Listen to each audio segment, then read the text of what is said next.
Matty and Steve, they set the stage. From classic bouts to the modern age.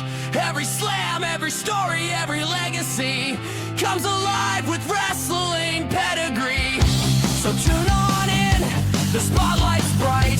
The ring is ready on this podcast night.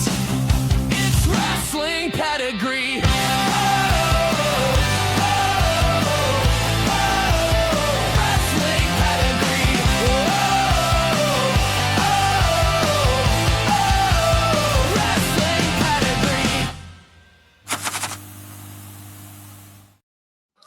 What's up, everybody, and welcome to a brand new episode of Wrestling Pedigree. This is our 12th episode, and we've only been here for 2.5 months. I'm your co-host, Matty, and with me, as usual, is the last real general manager of MWL, Steve Atkins. How are you, sir? I am fantastic. I am taking over Earth and still kicking in Uranus. You just love that saying. I really do. It's a fucking amazing saying. Tonight, our subject is mostly Dudley Boyz, but we will go into wrestling retirements, and if anyone's been living under a rock for the last couple of days, the Dudleys, unfortunately, Team 3D, have retired after their amazing Table for One match against the Hardy Boys at Bound for Glory. Absolute banger. A phenomenal match. Did you watch it, Steve? Of course I did. I got right on to Bound for Glory after we got off the podcast last week. Oh, yes, and massive shout out to Ian, who was a lucky son of a bitch that was there. Yeah. How did you find that match? Because for me, the last bit was just I hate the feels. I thought it was a great match, especially the way they protected Devon. Because, he just got off of surgery a couple of years ago. He really can't be taking bumps. They didn't make him take bumps. I saw Jeff take that ladder spot. He done that pretty well. Yeah, he really did. Like, Jeff took the full brunt of that bump. No. Barely even touched Devon. For me, the ending was... people compare it... I've heard people compare the Ric Flair I Love You to it. Yeah, I kind of get that. But it was... just like he knew it was the end, and he just went, just get it over with. And it got the feel for someone. When we did our top 10 tag teams numerous episodes ago, Dudleys are my number one. The Dudleys are my number one. So for me, this was just in the feels for me. So let's start back with the Dudleys for a bit. When did you first see the Dudleys? First time I saw the Dudleys was probably about 1998 or so. ECW was a few years old, and that's when I started watching ECW, and I immediately fell in love with them. Like, the guys were just smash mouth, no nonsense guys, and I fucking loved it. They were mad. I mean, there was a lot more, obviously. Dudleys. I saw Dudleys when they first came in ECW in '96. In the UK, we were swapping tapes, so I saw a lot of Dudleys, and I never knew how much heat they could get. Oh yeah. I mean, they were called royalty. You're calling a woman, you fat bitch. Like, obviously, for a kid of my age at that time, I'm thinking, I didn't see this in like at a pub or like a bar, but not on the TV. And he's calling someone that. Is there any particular matches in ECW that you saw that you would like really stand out for you? In ECW, not really, because I was young. I had just started watching it, and I was like, wow, these guys are awesome. Do you remember the other Dudleys?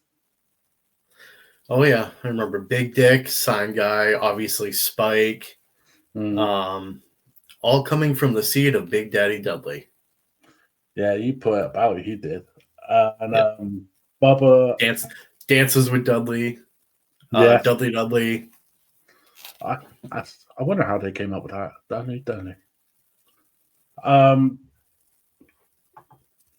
do you remember the dye they had around? It was like old dye, wasn't it? And I know you Yep. got particular kind of attire for Casey Jane. So it's similar, isn't it? Am I right? Yep. Yeah, and Yep. All tie-dye. yeah, then after 1998, after you were watching them, they went to WWF /E. Yep. And then they went from wearing the tie-dye to camouflage. Blue and white camouflage. Yep. Which, obviously, unless you're skydiving in a sunny place of Texas or Florida or something like that, you're going to get spotted. Remember, they had some red and white tie-dye as well. Oh, shit, yeah, they did. Do you remember they had the starter? Bubba had the starter. Yep. I remember that in WWF when they first came in. And they picked on straight away, they picked on the APA. Oh, yeah. I mean, to pick on someone team, you're picking on a badass team of the APA. But coming from ECW and WWF fans not really knowing them, they didn't know. Yeah, they can completely go with APA, and those two teams put on amazing matches. They put on banger after banger after banger. Oh, absolutely. And before them, obviously, Public Enemy came in, which was similar because the tables and stuff like that. And obviously, they had a bad rep with the APA. So with the Dudley's coming in, I thought that was really good to show off. Yes, we deserve to be here. This is what we're going to do. Yeah, absolutely. I think the first 2 years, anything stand out for you for the Dudleys? So we're talking like 98, 99? Late 98 going into 99 to say late 2000. Well, obviously 2000 they had the ladder match, the 3-team ladder match with the Hardys and Edge and Christian. I do believe that took PWI Match of the Year for that year. It's understandable. Yeah. And then they repeated it the next year with TLC 1. Yes. Oh, no. Was the ladder match? Was it that triple threat ladder match, you mean? Yep. Wasn't that at WrestleMania that same year, 2000? WrestleMania 16, but it's WrestleMania 2000. Because I think it was like on the table, wasn't it? Edge and Christian winning. And the two ladders, there's a table there, and then Edge and Christian on top collecting the titles. Yeah. I think it's similar to that. But still banging matches, though. I love those matches. Yeah. What first person you saw Bubba and D1 put through a table in WWE that was a female? I believe it was Mae Young. I think that was the first one that I saw. Oh, the one when she just, you know what, we just powerbomb her off the stage and just put her through the. Yeah. And like Mae was a badass. She was like, if you do it to one of the guys, do it to me, you pussy. Yeah, and God bless her. She was crazy, absolutely crazy. And imagine if all grandmas were like that, the world would probably be better. My favorite matches I've had of them, apart from TLC's, which our favorite Scottish person. Who, oh, I love technology. I hated the TLC matches. Never been a fan. Damn, that's cold. He's already getting heat. I feel the Dudleys were unique Oh, after, absolutely. especially after the 2001, going into WrestleMania 17. That was the most craziest. I know Alice hates it, but that was the craziest TLC match I've seen in the ever. That was the best match of that card, Oh yeah. and that's including Austin and Brock as main eventing. Yeah. Would that be one of your top tag team matches of all time? Oh yeah, without a doubt. And I don't care what Haney says. What was your reaction when they brought Spike into WWE? I wasn't sure what to think, but I grew to absolutely love Spike. Like I love the whole underdog personality. I love him teaming up with Molly Holly. Yeah. The Dudley Dog is still one of my favorite finishers of all time. It's freaking awesome finisher. I remember his rivalry with Stone Cold. They had a little rivalry, didn't they, when he was a heel? Stone Yep. Cold was a heel. And they were picking on Molly. He said, "You can't talk to my girlfriend like that." And he ripped up the petition he wanted or something like that. I loved it. It was brilliant. And I like Spike because Spike is one of those crazy bastards where if you say, "I'm going to throw you into the crowd," like Bam Bam Bigelow did in ECW, you're like, "Yeah, that's okay." Yeah. I'm going to choke slam you outside the ring. Or no, he said that to Undertaker. He said that to Undertaker. He said, "You could choke slam me onto the outside." Undertaker went, "You sure?" You went, "Yeah, I could take it." Yeah. And then Undertaker years later apologized to him for it. And Spike was like, that was my idea. I told you to do it. It's I'm sorry, there's a message I have to put out there. Dewey eats Tootsie Rolls the long way. Oh, be careful where you step, Haney. Matty eats jelly eels the long way. Wow. God, this show's already over the bells. Obviously, for some reason, in Vince McMahon's head, invasion happened. You mixed WCW with ECW together. The Dudley is obviously ECW. They win the WCW tag team titles, the ECW tag titles, WWE tag titles, and they have a really good rivalry with the Hardys throughout that whole year. Ended with the cage match at Survivor Series, and then decided to 2002 split them. Yeah. What was your take on the split in 2002 with the draft? I hated it. Mm. I absolutely hated it. But the one good thing we got out of that split was Deacon Batista. Yes. Because God forbid you need someone like that to hold your money. Yes. I wish I had somebody like that to hold my money. Of course, I have no money. So I was going to say, you need money. I could have a child behind me for all I care. It's yeah, that's literally the best thing that came out of 2002 run with the Dudleys was Dave Bautista. But then it took him 6 months, or just over 6 months, for them to decide, yeah, let's get the Dudleys back together. And yeah, it was Bubba, Spike, and Jeff versus 3 Minute Warning and Rico at Survivor Series. And would you know it, Devon comes back out and the band are back together, and And then from then until they left in 2005, they were on a really good run. They won numerous tag titles, faces and heels. What was your take on that run until they left WWE in 2005? I thought it was a fantastic run. Absolutely fantastic.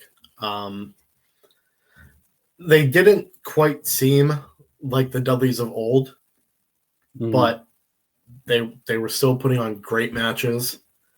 I mean, they're, in my opinion, they're one of the best teams to come out of that era. Yes, absolutely. After 2005, I think their saying was they crossed the line. Yes. I remember back in the day, Impact Wrestling did that, TNA Wrestling did that. They debuted, actually, probably about 20 years ago, 2 weeks ago. Yeah. They couldn't use the Dudley Boyz, so they were Team 3D. There was Brother Ray and Brother D1. In that whole, they were there for the longest. It was 2005 to 2014. Yeah. They won the TNA World Tag Titles. They won the IWGP Tag Titles in Japan and the NWA Tag Titles also. Until Bully went on his own for a single run. Their rivalry with America Most Wanted, for me, is one of the best tag team rivalries in TNA wrestling, don't you think? Oh yeah. Like America's Most Wanted, I love them as a tag team. Like there's a reason why my character is named Wildcat Casey James. I think that's what's up for Chris Harris. Is it Chris? Yeah, Chris Harris? Yep. Yeah. Yep. Cool. Look at mind all gone. But I love James Storm. I'm Yep. a massive fan of James Storm, and I still say sorry about your damn luck to a lot of people, including people at MWL. I say it at work. Yeah. But they had great rivalries. Do you remember 3KM? Oh yeah. I remember the Voodoo Kin Mafia. Yeah, I mean, that was a crazy rivalry there because it got real at one point. Yep. Obviously they were getting on a little bit, like in age wise, and then they were splitting up a little bit. And then Bully Ray went on a singles run, won the world title, its first ever world title, reinvented itself as a top singles heel, and then created one of the, I would say, one of the most interesting factions I think I ever watched. Aces and Eights. What was your take on that? I'm pretty much with you. It was interesting. It was like they were trying to create the NWO. Yeah, Like especially with having the Dudleys there. If I'm not mistaken, Taz was part of it. Taz was part of it. Ken Anderson went into it at one point. Yeah, Gerald Bischoff, Mike Knox. Yeah. A lot of people that were rejected from WWE came in and just said, "Yeah, you could join this." D'Lo Brown at one point, I remember, is one of them, and he was the freaking agent there. Yep. Doc Gallows. Doc Gallows, yeah, and that's where he came up with the name Doc. Yeah, and then decided to go to New Japan straight. I think it's after that, or was it after that? Yeah, yeah, it was right after that. Yeah, after that run, and obviously D1 was the first person to be unmasked in Aces and Eights, and at that time, Bully was a face. He tried to hook up with Brooke and be friends with Hogan. At that time, Bischoff and Hogan were running TNA, unfortunately. it was a crazy era, wasn't it, for that period, for both that list, for Devon being on Aces and Eight side and Bully being a face on that. Oh yeah, I always thought it would have been Bully being the heel, Devon, being the preacher that he is. I would have thought that he'd be the face. I thought I was exactly the same, but it came about as a steel cage match. Aces and Eights are in the ring, and Buddy turns on. I think it was Jeff Hardy. I think he turned on Jeff. Right. I think it was Jeff Hardy and joined Aces and Eights, and from then he was the biggest prick of a heel I ever knew. I thought, wow, he did some shit, and he had was it Miss Brooke also with him? Yes. It was he did some shady shit during that Easter Eights. It was like a proper Sons of Anarchy kind of faction, wasn't it? Yeah. I think they were there until 2014, and lo and behold, WWE came back knocking for only 1 year. They were only in WWE back in WWE for 1 year. That's 15 to 16. Yep. They returned on the Raw after SummerSlam Barclays Center in 2015, and it got a massive pop. Do you remember their return? I don't, but from that year, I do remember Bubba being a surprise entrant in the Royal Rumble. Yes, so that 2015 Royal Rumble was the WWE title on the line. Yes. Roman's title was on the line. Yep. And that's the same year AJ Styles debuted in WWE. Yep. So I remember, if I remember properly, Miz and Alex Riley. Mm-hmm.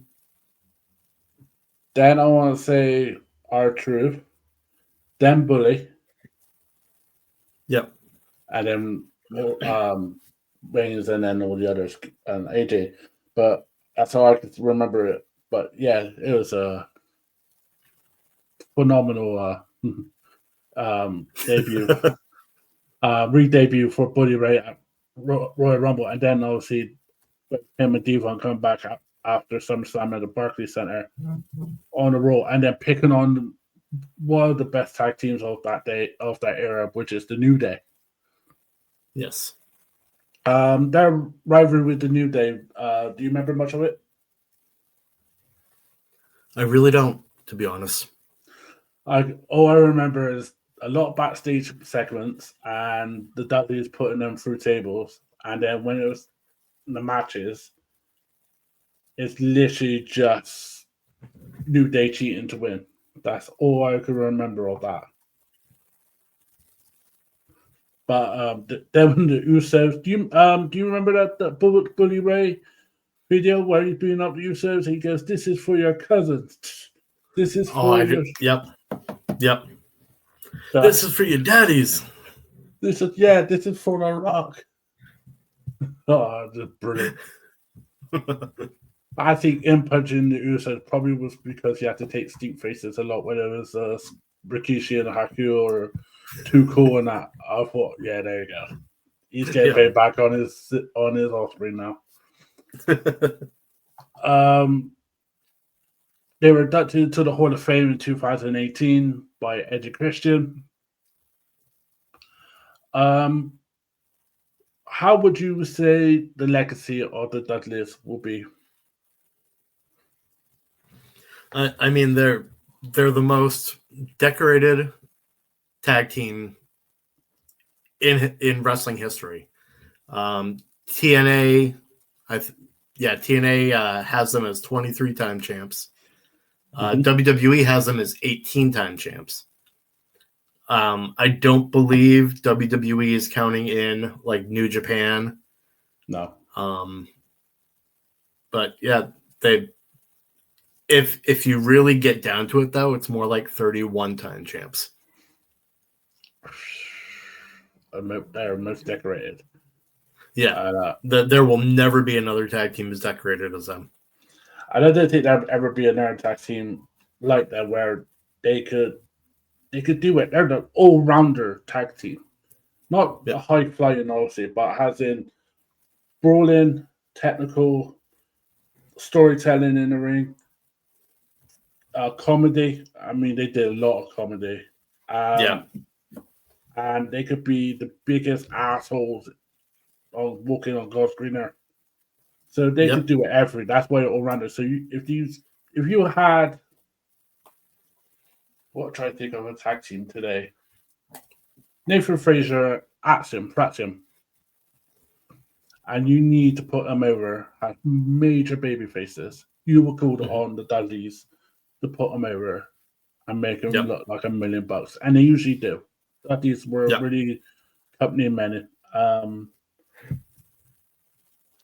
Do you think? I know we won't see anyone like that again, but do you feel the tables matches, the TLC matches, will have their legacy years later? I mean, I think even when we're watching 20 years from now, if we see somebody have a tables match, we're going to immediately think of the Dudleys. We're going to think of Edge and Christian. We're going to think of the Hardy Boys. We're going to think of everything that those three did with all of that hardware. Oh yeah, and for that rivalry with the Hardy Boys, from I remember that what was it, a tables match to Royal Rumble 2000. Yep. All the way until last weekend. It's just one of those rivalries that in so much different promotions, it just still click and you could be entertained and by just watching any of their matches. Oh, absolutely. I do feel Bully Ray needs to be in creative in any freaking promotion that will allow him. Because hearing him on Busted Open, that guy is a freaking genius on some bits. Yeah, he is. I mean, they should just not take everything he says, because some of the shit he says is I wouldn't do that at all. But 9 out of 10, he's usually on the mark, and he's a fan of wrestling, and that's why we wrestling fans get behind a lot of the wrestlers, is because we know they're fans of it. Yeah, absolutely. So I'm going Mr. Dudley's. I don't know about you. Oh yeah, they were a centerpiece of my. I can't say childhood because I was already 18. They were a they were a staple of my young adulthood. Did you ever put anyone through a table? Yeah, I put somebody through a table today. No, I didn't. No, I've put people through tables before. I know. I've done it in school. I put people through, and our tables are different in the UK than it is to US. Ours had a little more metal in it, and I was determined to do a flapjack to someone through a table on dinner time in the canteen. So it was good times, and I blame the Duchess. Oh yeah. Before this outbreak, after the outbreak, we'll be talking about wrestling retirement, and the impact they have, and a little bit of what John Cena's retirement will be. So after this break. You ever wake up feeling like you've been powerbombed through your mattress? Yeah, me too. And that's why we drink Strong Coffee Company, the only coffee enough to cut a promo before sunrise. It's got caffeine, collagen, MCT oil, basically everything but a folding chair. Use the code PEDIGREE at strongcoffeecompany.com for 20% off. Use the code PEDIGREE at strongcoffeecompany.com for 20% off your order. Strong coffee for mornings that hit harder than your stepdad's finishing move. I got in trouble for that last saying before. It's still good though. I'm still going to use it. Yeah. So wrestling retirements. Any wrestling retirements that you can think of that you would like to us to discuss? Now, there's one that we have to discuss that didn't stick, and that's Ric Flair. Yes. Now, WrestleMania 24, the way he was supposed to really go out, that was perfect. That was exactly how you would expect the Nature Boy to go out. Unfortunately, life happens. Divorce happens, alimony happens, and sometimes you just need that little bit of extra money. So I think he was. You pick up another match. you pick up another match just to get a payday. I can't fault him for that. However, if you ask me, that WrestleMania 24 match, that was his retirement. I will not see it any other way. We would not count the tag team match that he had at Starcast. Good God, no. Because he almost died in that ring. Yeah, I was going to say he almost had another heart attack in that ring. I think that match was Shawn Michaels match was the perfect match for him. The ending, I mean, we talked about with the Bully Ray. That match was perfect. The I Love You, the super kick, the build up with Ric Flair choosing Shawn Michaels. Do you feel cheated that he came out of retirement when he went? So he left WWE, went to TNA, done a whole lot of shit in there. Do you feel cheated out of that retirement match? I do. However, like I said, I get it. Life happens. You can't live off of your name. You have to work for your money. That's true. That's very, very true. There's another retirement I want to talk about, and that's the Dead Man.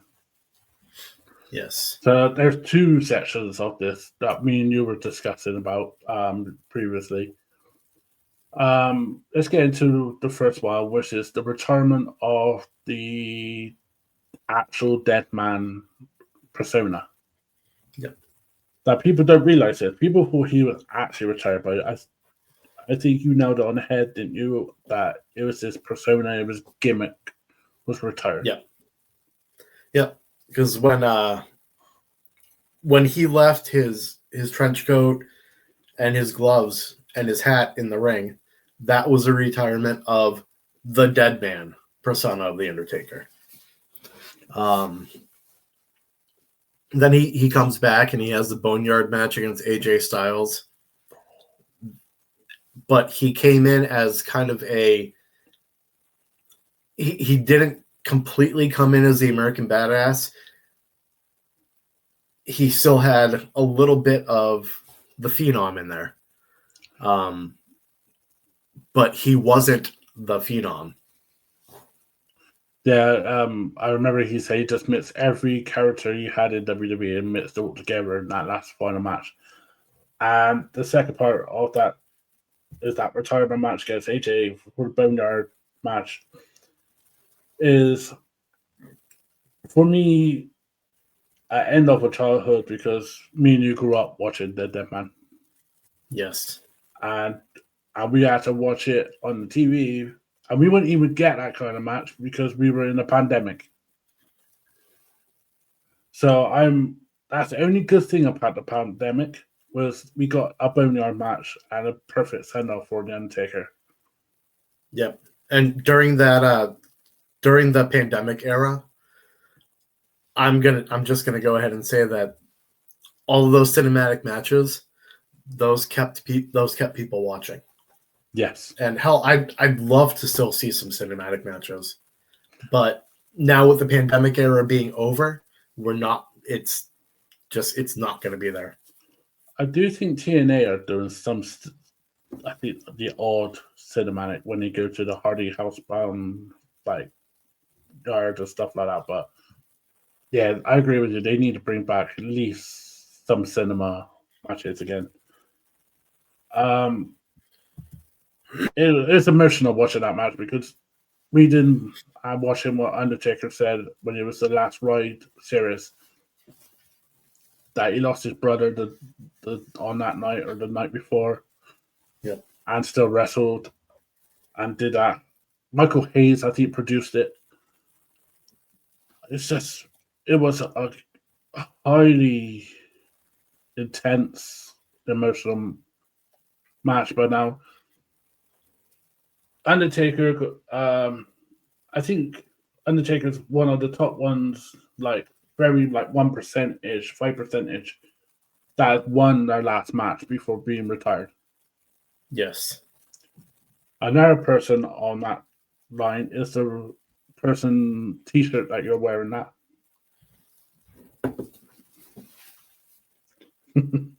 That is the Stinger. what is your thoughts on Singer's retirement?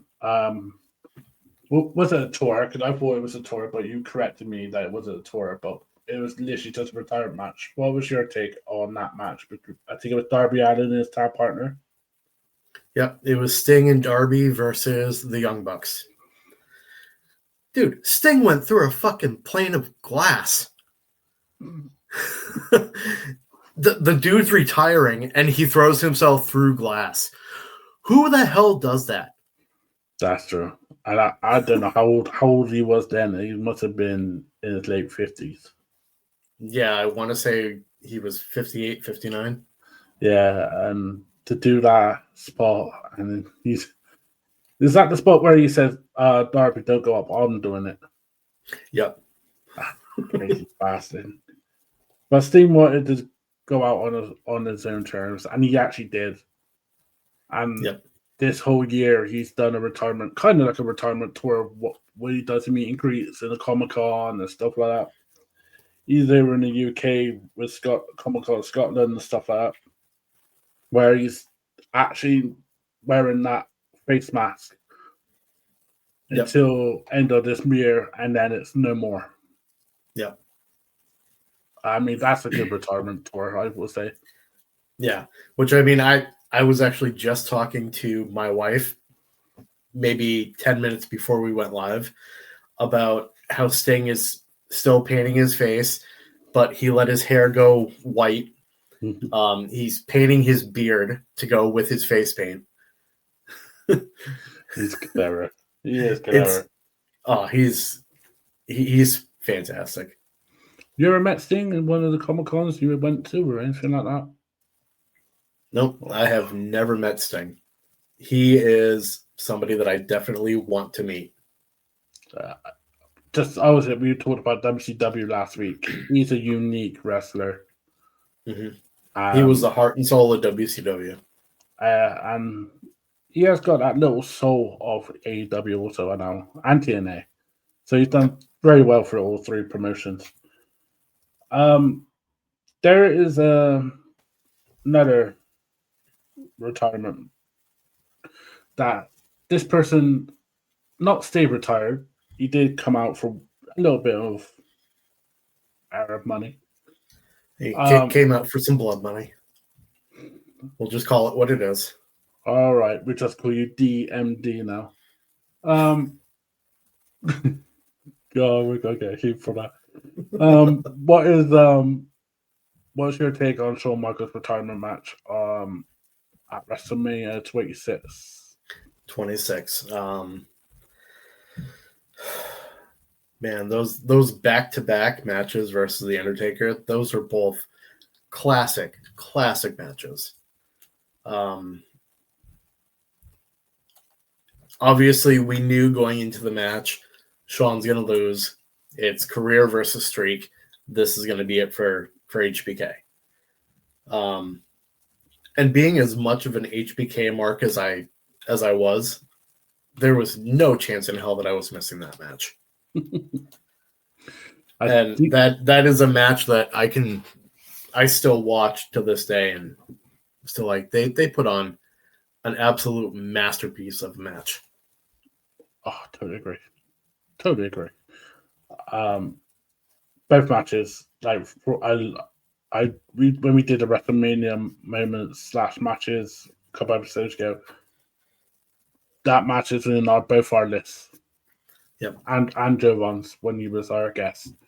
So it's definitely up there, and I'm the same as you. I could watch both of those matches and I feel freaking entertained and not feel bored of watching it over and over again.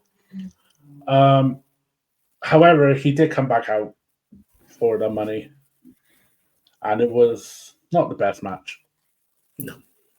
Do you think he will stay retired, even though you say he is, because of knees? Or do you think in 2 years' time the money will come back again? No, I think Sean is done. Done.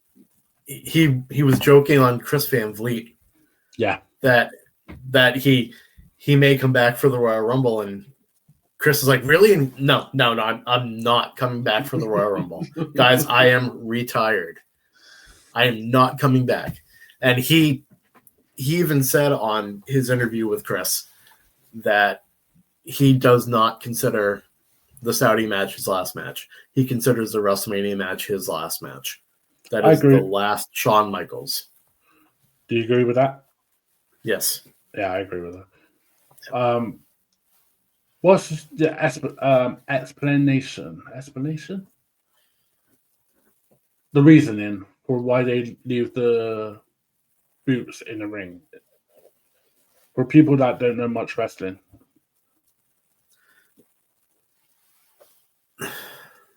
The reason they leave their boots in the ring is, hey, this business gave me so much.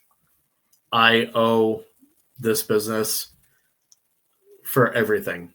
So the least I can do is leave in my boots. Or hand them to your opponent. Yes. Like Dudley did. There is someone else that came out of retirement. I think he came out of retirement 4 times. Yeah, 4 times. And that is Mick Foley. Yeah, he came out of retirement once for each personality. Shit, he did. Yeah. 4 faces of Foley. Yeah. That's clever. That was quick for you, for someone that's been at work like we have. What's your obviously his first retirement match was after his I Quit or career-ending match against Triple H at Hell in a Cell, No Way Out 2000. Then came out of retirement has Mick Foley for the Fatal 4-Way at WrestleMania 2000. Yep. Then retired again, and then was commissioned, all the way until I want to say WrestleMania 20, when it was him and Rock against Evolution. Yeah, it sounds right. And then that amazing match with Orton, the Backlash, the pay-per-view after. And then I think he retired then, and then went to TNA and did a lot of retirement stints there. Mm-hmm. Do you feel? I don't think it's money for Mick, because I've heard stories like it's cheap, so you will save all that money. Yep. Do you think it was just the love or the adrenaline, or just the pure love of the sport? I think with Mick, it's, he loves wrestling. And sometimes you just get that itch. Like, I grew up playing baseball. Sometimes I get that itch to go and hit some balls around. I agree. What's your take on the retirement speeches? As in Daniel Bryan back then, and Edge. What's your take on those two amazing performers and their retirement speeches back then? They were absolutely heart-wrenching. Like at the time where they both retired, each of them were my favorite wrestlers. And Edge comes out and he goes, "Hey guys, they told me I have to retire." Shit. Why? Luckily for both of them, they were able to rehab their injuries. They were able to eventually come back. Tony Khan took a chance on each of them, let them come back to AEW, finish out their careers the way that they want to. Danielson still isn't actually retired. Semi-retired. He's labeled as part-time, but he's pretty much said, yeah, I don't know if I have another match in me. But where he never officially retired, I think he's going to have at least one more match. That'd be interesting because I've seen interviews that Bray does not want him to wrestle. He got in trouble when he came back. I think it was All Out. Oh, not All Out. It was All In. And he did a bit of work, and then he got a bollocking of Bray, which I would love to see. I really would love to see that. Yeah, but I think Daniel Bryan was not more shocking as we knew he had a bad neck. I think we read the dirt sheets, but it was still upsetting. Edges came out of freaking blue, like you said, because it was straight after WrestleMania. Yep. He just beat Alberto Del Rio, and now he has to retire. And it was that pure emotion in his face of him don't want to sell it and cry like we all were doing for him. It's just that's why these two are so over in every promotion, whether it's WWE or AEW, because that connection they have with fans, isn't it? Yeah. Yep. Absolutely. And luckily, Edge, he's still got some time. He is in his last contract or his last year with AEW. I honestly think he's in his last month or so with AEW. So there is a chance that he could be an opponent for somebody else who is on his way to retirement. Yeah, you don't want to break a 30-day clause, do you? Because if you do that, as we learned out this week, we don't want to do that. No. Subject to rumors, obviously, because it came from Meltzer. It's Meltzer as far as I can throw the fucker, and I can throw him very far. What would you? Because I asked this to Ross last night on the Ross report. I said, who would be the final opponent for John Cena on December the 13th in Washington? He goes Brock Lesnar. For me, I think it'll be an NXT call-up because they're doing NXT call-ups now. I think it'll be someone like Trick Williams or Carmelo Hayes or Miles Bourne, someone like that. Who do you think will be the final opponent for John Cena's retirement? I think Cena's final opponent will be Gunther. Should he win that? Should he be part of that 5%? I don't think Cena would allow it. That's what I was thinking. Because he loves the business, he respects the business, and by everything that I've read, he wants to go out on his back. Absolutely. How do you? Because we're talking about retirements, and this is the first retirement really tour that I've witnessed. Really, that's gone through a whole year, and he's been on mostly every pay-per-view. How do you feel this retirement tour has happened? Like, been good for him, or has it been bad for him? Or has it been in the middle? As a fan of John Cena, how do you go about it? There have been really good points of it. There have been really, really, really, really, really bad points of it. WrestleMania. Agree. But I think after him turning face again, it's just it's been fantastic. He's showing love to all of his major rivalries. Showing love to all of his major opponents. And I'm here for it. I am loving it. Like that Sister Abigail that he hit was it was brutal, first off. Oh yeah. Like he planted AJ. But then that moment where he just sat and let the fireflies come out. I got choked up. Oh yeah. I'm not even gonna lie. Yeah. I'm a 41-year-old man and I cried like a little bitch. Well, I like to remind you, I was a 36-year-old man and I was crying like a bitch. Massive shout out though to Australia fans because they knew what to do. Yes. Because they didn't do the fireflies, I don't think that would have been much for nothing, but that was a brilliant brilliant match. I love that match.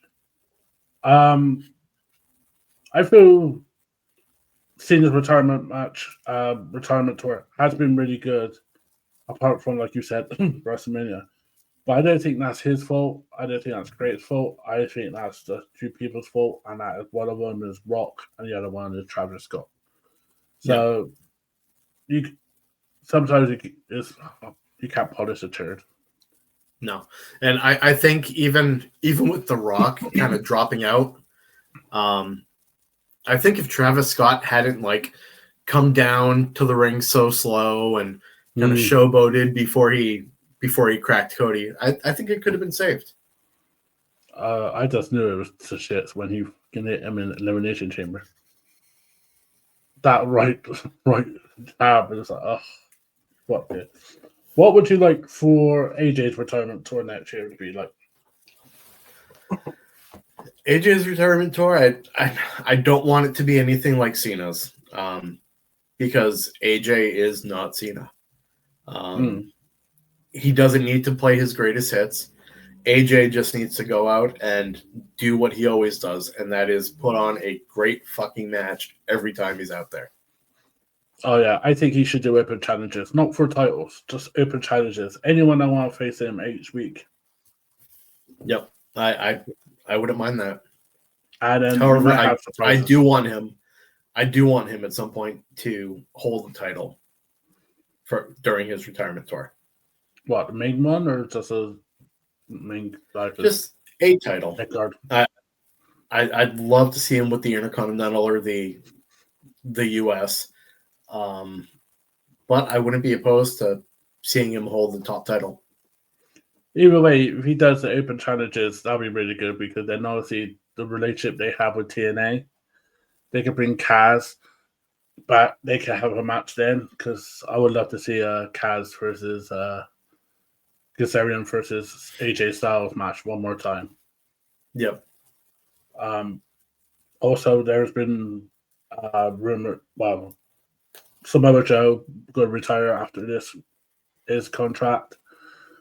And also, you mentioned Sammy from TNA. Yep, Sammy Callahan. He was brilliant. I love his run. He was he was scary for me because I didn't know what he would do. Mm-hmm. I love unpredictable wrestlers like that. Do you?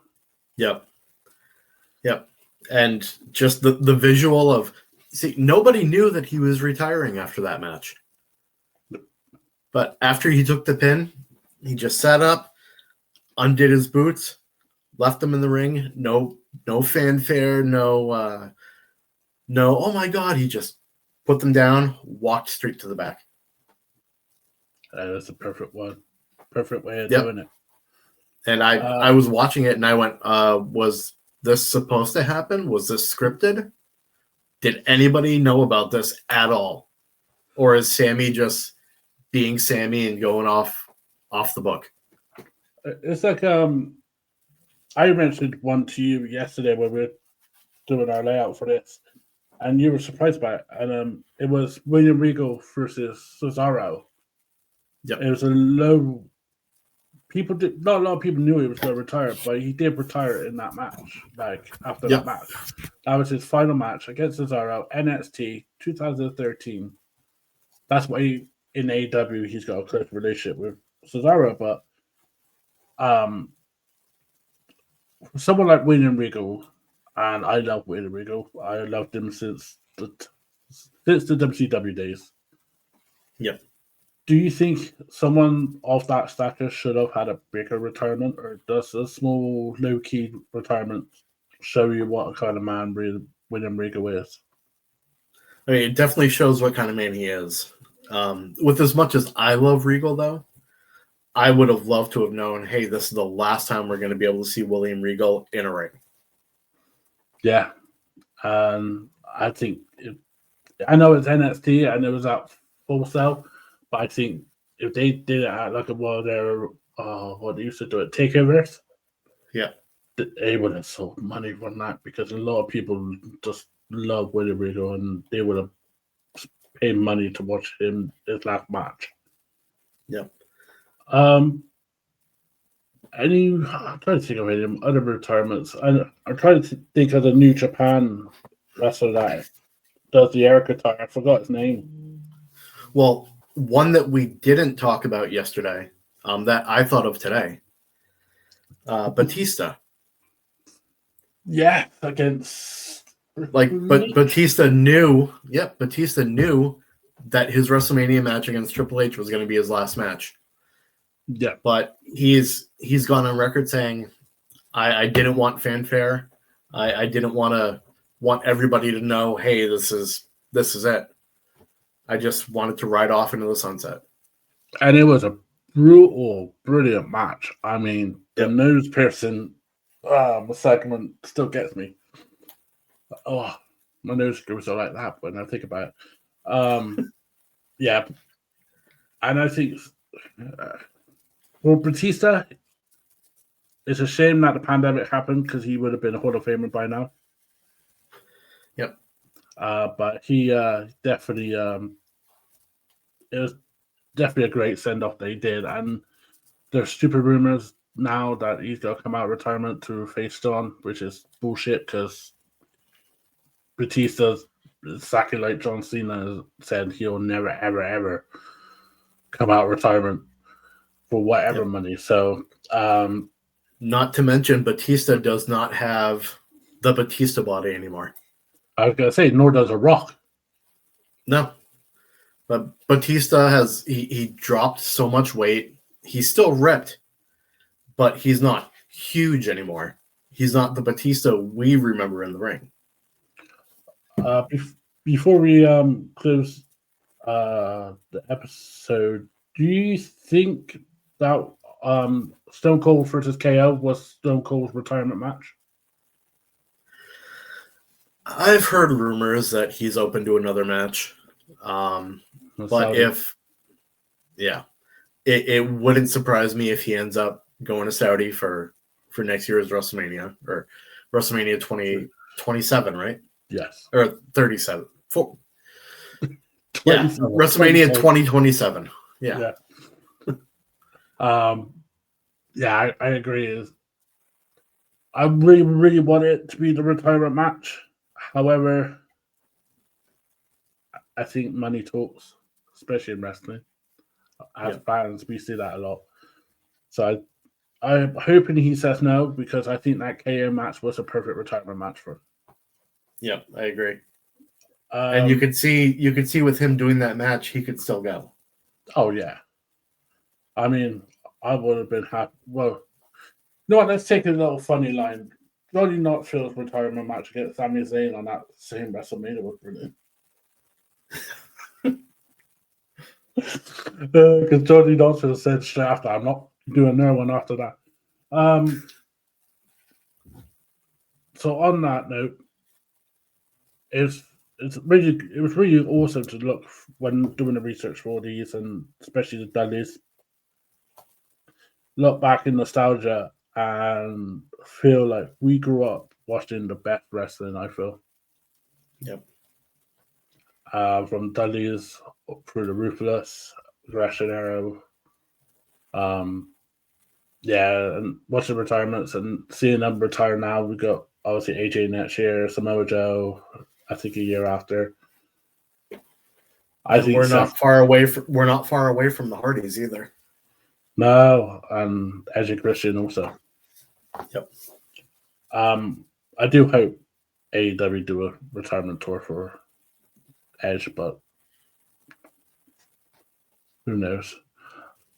On that wonderful note, next week we still don't know what we're doing, but we will figure out. Oh no! You pick one right now. Oh no, I'm not doing it on not picking on air. No, pick one on air. We'll do it next week. Nope, because the one that I have is very controversial, and I want to get your okay before we do it. Oh, I like controversial. It creates money. I learned that off someone. Okay then. So it'll be announced. So this is our last episode on the Meltdown Facebook page. As from next week, we will be preparing live on our Facebook page, the Wrestling Pedigree Facebook page. And we will be live on YouTube and X. So you will be seeing our faces a bit more in different platforms, unfortunately. Where can people find you, Steve? Everywhere and everywhere, but where can I find you? You can find me on Facebook. You can find me in MWL, actively ruining MWL, which is so much fucking fun. However, actually, I'm doing that really well and all. And we'll see. We'll see. Well, I don't know. We ruined Mayhem. Yes, we ruined Mayhem. We have ruined their brand. Unfortunately, the GM had to step down, and the interim manager has gone into it. We have fucked him over just because we can. I love it. This is why you love MWL Prediction League, because anything can happen. Yeah, where can they find you, Steve? Yeah, find me on Facebook. Find me on MWL. You can try to find me on Instagram, but I have no clue what my username is. But even better, just follow Wrestling Pedigree on Instagram. Follow us on our new TikTok. Yes. We're on X. We're on Facebook. Like Matty said, starting next week, we are going live on the Wrestling Pedigree Facebook every week. So if you're not already liking the page, go ahead and like it right now. Like we'll wait. Not too long, but we'll wait. They're doing that's literally as long as I'm waiting. So if you haven't liked it, go like it right now. Because if you don't like it right now, then you're not going to see us next week. Sorry about your damn luck. Hey. Next week you'll see what T-shirt Steve will wear next week. Would it be controversial? Oh, I don't know if I have that shirt. Oh, I do have that shirt. Okay. I'm really intrigued now. You can find me on X on Matty W freaking A. I've been asked this. What does W freaking A like like the bit means. It means wrestling's freaking awesome. You can find us on Instagram, like Steve said, and TikTok.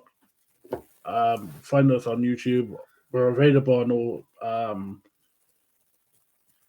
podcast outlets. Please leave a review and a comment and see how we've done. And let's enjoy wrestling, because going through this nostalgia that we do each week proves that professional wrestling is the best escapism in the freaking world. Yep. And today's climate is fucking needed. On that note, it's goodbye from me, and it's goodbye from him. He's the real general manager of NWL, and we'll see you next week. Maybe the same time, but it'll be definitely a different place. Cheers, guys. Last night, you were the champ. This morning, you're crawling into the bathroom like you just took a chair shot to the liver. Time to tag in Liqueur, the undisputed hangover recovery heavyweight. Packed with site stuff like DHM, B vitamins, and ingredients you can't pronounce, but your liver will love you for it. Pop a gun, me, power up, and stop waking up like a jobber. Go to liqueur.com, use the code PEDIGREE, and you get 20% off your order. That's right. Go to liqueur.com, use the code PEDIGREE, and you get 20% off your order, because legends don't puke.